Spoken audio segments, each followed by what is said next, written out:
Hello everyone, welcome back to the channel.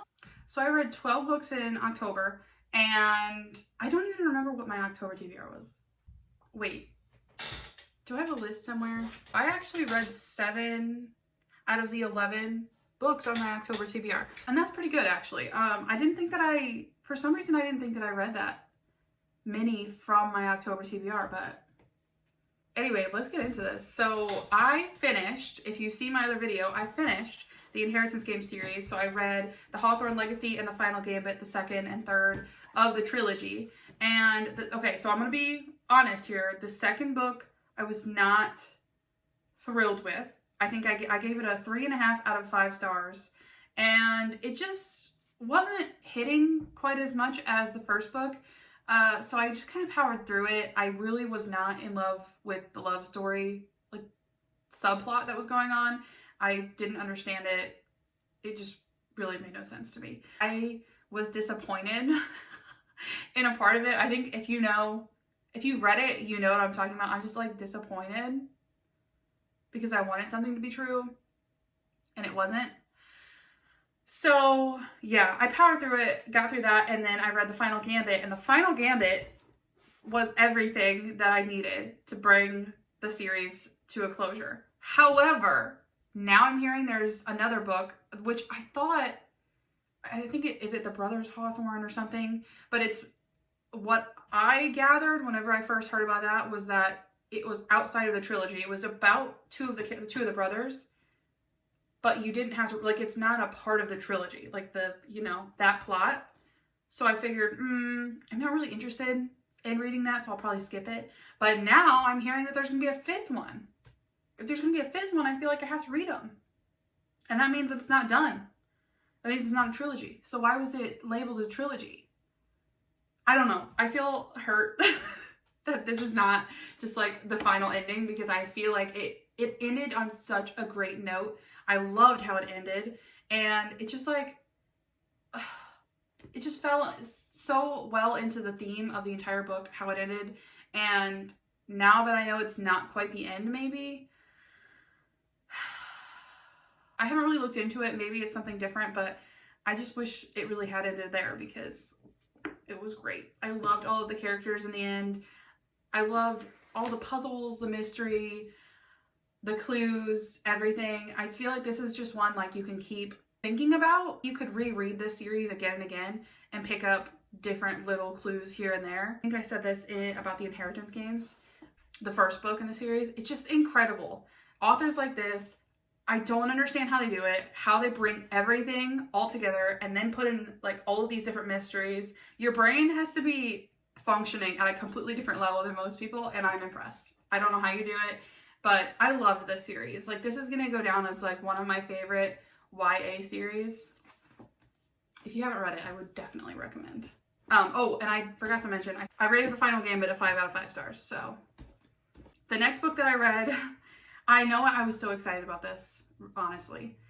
And it really just disappointed so bad. I gave The Lost Apothecary a 2.5 out of 5 stars.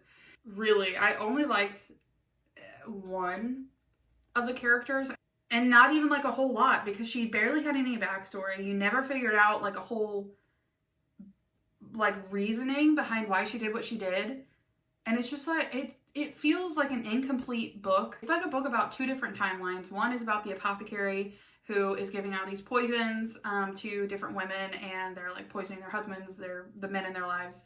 And then the other story is about this modern day woman that's finds one of the glass vials that the apothecary used to use. She figures out like all of this stuff about the apothecary. She finds her shop, and I just hated the modern story. I didn't understand what it added. I think if this entire book had been about the apothecary and what she had done with her life, it would have been so much more interesting. But honestly, like, I'm gonna forget everything that I read from this in a couple months.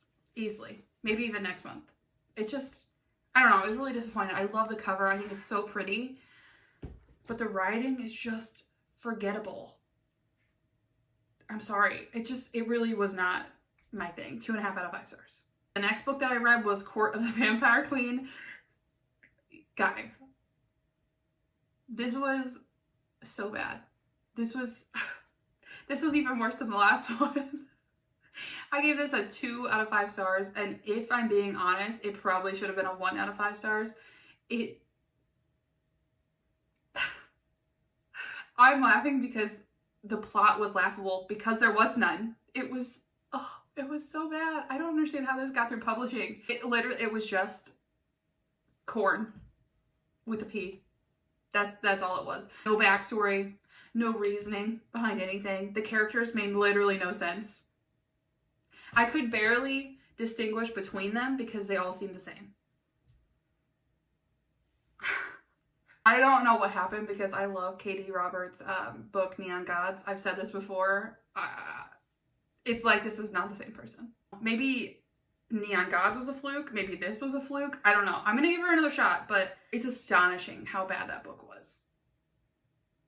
The next book that I read was Lightlark by Aster. This one I gave a 4 out of 5 stars. I loved this one. I thought it was so interesting. I think whenever I made my October TBR, I said something about how I had heard it was like a Hunger Games situation, and it's not. I would not say that this is anything like Hunger Games. It's just not the same vibe at all. It's about 6 different courts that have to go in every 100 years and figure out how to break their curses that each court has. And they're all different. The characters are so interesting. Each one has a widely different personality. They are all like very dynamic, different characters. And the love story in this is very, very interesting. Within the story, there's a whole twist at the end. It makes you start thinking about things. And I'm just really curious where this is going to go. The second book, Nightbane, is coming out here in a few days. So watch out for a video on that. I'm so excited to see this, but totally recommend. The next one is Red Queen by Victoria Aveyard. It started out strong, but it kind of lost me in the middle where it just stopped being interesting to me. I think whenever like a love interest was introduced and something started to change with them, I kind of checked out and was done. I ended up giving it a 3.5 out of 5 stars because the ending did hook me back in, and I'm excited to see where it goes. I think it's got potential. It's about this division between the silvers and the reds. The main girl is a red. She bleeds red. Reds are not supposed to have any powers. They're very they're just the working class. The silvers, on the other hand, are the elites. They bleed silver. They have different powers, and they rule a kingdom. So the main girl, the red, she gets a job basically working for the kingdom, and while she's there watching the silvers use their powers and everything, it comes out that she has powers, which is confusing and doesn't really make sense because she's a red. Like, there's no way that she should be able to have powers as a, like a silver would. So she's trying to figure out that stuff while playing into like the kingdom politics and trying to learn more about like what's going on with the rebels and things are happening politically. It's interesting. I'm excited to see where it goes. I do have the second book, so I may be getting to that soon. We'll see. The next one is Beach Read by Emily Henry. I gave it a 3 out of 5 stars. The two authors, the two main characters are both authors, and they make a bet with each other that each of them will write a book in the other author's genre. And the first one to sell the book to a publisher and get it published wins, basically the bet. And it's really just like bragging rights. There's nothing like really tying the bet down. It's just, I thought the bet was so cute, and how they started to get to know each other. Like, they're going on different like information dates, like trying to get more information about each other's genre to like write these books. I thought that was so cute, and I loved that so much. But it felt like it was kind of overrun in the end. Like, I don't want to give too much information. It's like you can see that the characters themselves are getting to know one another, but you don't get to feel it. So I felt like a little disconnected from the characters, like through the middle of the book and towards the end, where whenever it did like come to an end and everything was like wrapping up, it's just like, I just don't feel a deep connection with these characters. It was very funny. Like, Emily Henry just has like this personality that she can infuse in these books, and it cracked me up. Like, she is such a funny writer, and I love that in these books. But I don't know, the end it felt kind of flat for me. The last scene, it just like pisses me off. I don't know. I didn't feel like that was necessary in order to end it. It didn't really fit for me personally. I just didn't think it fit. But yeah, I have more, there are more Emily Henry books that I want to try, but that one just, it didn't really do it for me. The next book that I read was Warrior Fae by Caroline Peckham and, what is it, Susanne Valenti? I hope I'm getting that right. I can't even remember. But this was the last book in the Ruthless Boys of the Zodiac series. And it had okay, this series, if you don't want to read any spice, do not pick up the series. I enjoyed it thoroughly. I ended up giving this book a 4 out of 5 stars. I loved how everything came together. It just fit. All the puzzle pieces like fit in my mind. Everyone finally started getting along, and I loved that. I wouldn't say that the series is my favorite overall, but I don't know. I love reading reverse harem and like why choose books. So this whole series and the fact that it was a fantasy and there were powers involved and it was this whole elaborate thing that also is going to tie into the Zodiac Academy, and I can get into those series, like that series now. And I think there are some spin-offs. So I'm just excited to get into those. I think that this was a good, like, lay the groundwork series for me in order to get into the like whole universe the authors have created. The only thing is there were some pieces of the story that didn't really make sense, and I'm wondering if that's because they're included in the other series. So it's kind of like the authors like pull you into this series in order for you to get into the other ones for everything to make sense, which kind of drives me insane. And the whole series itself was drawn out a little bit. I think they probably could have done it in like maybe 3 books, something like that. But I did enjoy like everything that happened. It's hard to talk about this book because it is the fifth book in the series. So like there are so many things that have happened, so many things that you can't say without it being a complete spoiler. And I like to keep my videos spoil free, so I'm not going to go much further into it. But if you've read this book, please tell me what you thought. The next book that I read was Throttled by Lauren Asher, and I gave this a 4 out of 5 stars. This is my first like F1 racing book, and I guess I don't think that's really common, but this is the first book in the Dirty Air series, and I feel like, yes, it was a little bit bland, and some things like it kind of like jumps from different time periods. Like some chapters will be over the course of like one day, and then all of a sudden the next chapter will be like 2 months later, and you don't get to see like anything that happened then. It's just, I don't know, that part was a little bit strange and like hard to keep up with, but I did really love the 2 main characters. It's basically about this girl named Maya. Her brother is an F1 racer who has just signed on with like a new team. So Maya has just graduated. She decides that she's going to take like a year off, a year break, figure out what the hell she wants to do with her life. And she's following her brother around while he does his races, the circuit, whatever. She meets his teammate, one of like the best F1 racers in the world. And I did enjoy like the character growth that happened with the main guy in the story. It was nice to see like how he transformed over the course of everything, and it wasn't like, it's not an instant love. It's kind of like he realizes some things about himself and grows, and then they get together, which I really liked. I feel like I was really interested in the brother. So, but I think his story, because I believe this is like a 4-book series. I think that the brother's love story is the 3rd one, but I wish it was the next one. I will say that the writing in this series is not, it did not feel the same as the Dreamland Billionaire series. I don't know if she wrote this series before the Dreamland Billionaires, but it feels like this book was, I wouldn't say like younger, but it didn't feel as like mature of a writing. Next book that I read was The Measure by Nikki Erlick, and I don't know what I expected, but everything that happened in this was not anything like what I thought it was going to be. I gave this a 4.5 out of 5 stars. I sobbed. I absolutely sobbed at the end of this book. This book really makes you question like your morals and ethics and like philosophical questions. This book is definitely not like a light read. I did like speed through it because I was so interested in how it was going to end, but it's definitely heavy in the end with everything that happens, and it just, it makes you wonder what you would do in this situation. Like, I even was like, I was asking my family like what they would do. I was asking my boyfriend. Basically, everyone in the world wakes up one morning with a box on their doorstep with their name on it, and all it has inside of the box is a piece of string.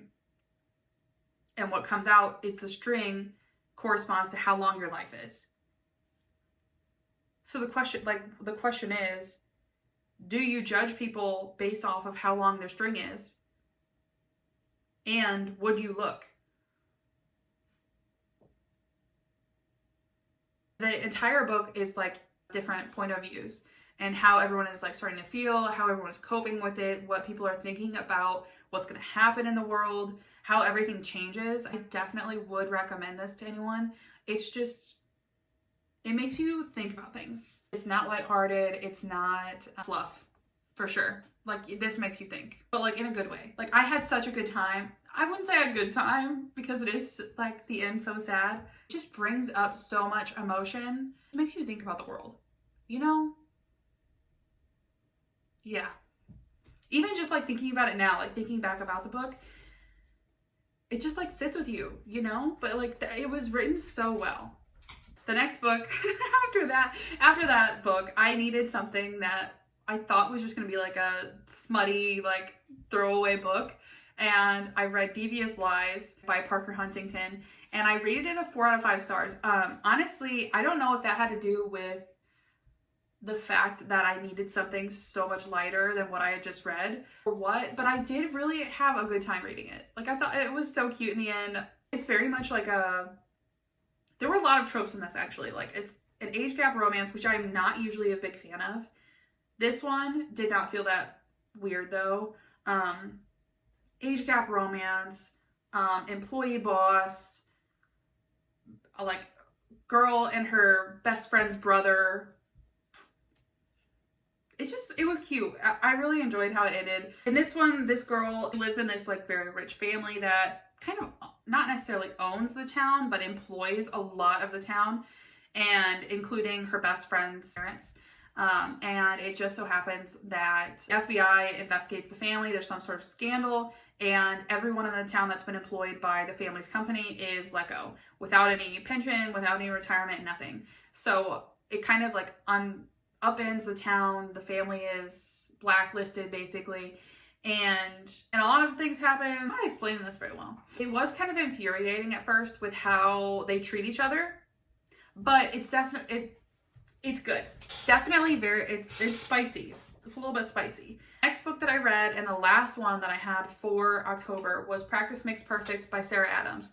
I loved this. I thought it was so cute. It's not very often that I rate a romance book 5 out of 5 stars, but she was it. Everything about this I loved. Am I an idiot for thinking that this was the first book and not When in Rome? Probably. I didn't even think about it. I thought that honest to God, I thought that this was the first one and that When in Rome was the second for some reason. Luckily, it didn't really change anything. Like, I don't think that it really had that many spoilers for the first book. And I will be reading When in Rome because I am obsessed. I'm obsessed with this. I love the little town that they're in. Literally, it's just so fucking cute. I love the two main characters. The main girl is adorable. The main guy who's a bodyguard, he's just so cute. The town is hilarious. Everyone in the town is so funny. It feels so small town romance. It's just adorable. Like, it hit everything. It hit everything. It hit all the notes. In the end, I was a little bit worried because I thought it was gonna go one way, and I thought I was gonna be like, whoa, hold your horses. What's going on? But it didn't end how it was starting to look like it was gonna end. And it's just, I love this story so much. Like, if I could reread it the first time over again, I totally would. It's just so cute. I can't wait to read When in Rome, and I'm sad a little bit that I didn't get to experience that one first, but that's okay. It was literally so cute. So that is everything that I read in October, and it was quite the mix of books, you know? Like, I didn't really focus on one set thing. Yeah, I'm pretty happy with this month. I loved a lot of them. Hated quite a few.